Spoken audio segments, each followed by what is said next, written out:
الله أكبر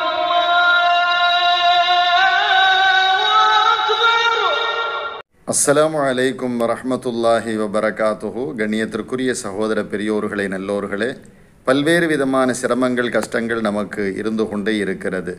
அதிலிருந்து விடுதலை பெறுவதற்கு ஒவ்வொரு நாளும் சுபுஹ் தொழுகைக்கு பிறகு 313 முறை ஹஸ்புன் அல்லாஹு வ நிஅமல் வக்கீல் என்று ஓதுங்கள்.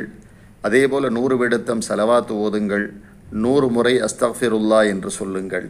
இவற்றையெல்லாம் ஓதி வைத்து கொண்டு பிறகு சூரத்துல் ஃபாத்திஹா ஒரு முறை, சூரத்துல் இஹ்லாஸ் ஒரு முறை, சூரத்துல் ஃபலக் ஒரு முறை, சூரத்துல் நாஸ் ஒரு முறை, இவைகளை ஓதி பத்ர் சஹாபாக்கள் 313 பேர் அவர்களது ஹக்கில் ஈசால் சவாபு செய்து ரப்பிடத்திலே துஆ செய்யுங்கள். எல்லாம் வல்ல அல்லாஹு தஆலா நமக்கேற்பட்டுள்ள சிரமங்கள், கஷ்டங்கள், தொல்லைகள், துயரங்கள் எதுவாக இருந்தாலும் அல்ஹம்துலில்லாஹ்.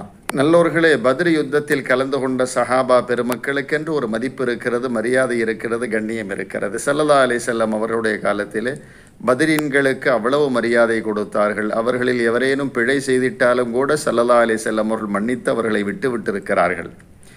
காரணம் என்னவென்றால், அவ்வளவு இக்கட்டான ஒரு சூழலில் அவர்கள் அந்த பத்ர் யுத்தத்திலே கலந்து கொண்டு தன்னுடைய உயிரையும் மதியாமல் ஈமானுக்காக அவர்கள் போர் செய்தார்கள் அல்லவா. பெருமானார் சொன்ன ஒரே உத்தரவுக்காக அவர்கள் போர் செய்தார்கள், நோன்பு வைத்து கொண்டு.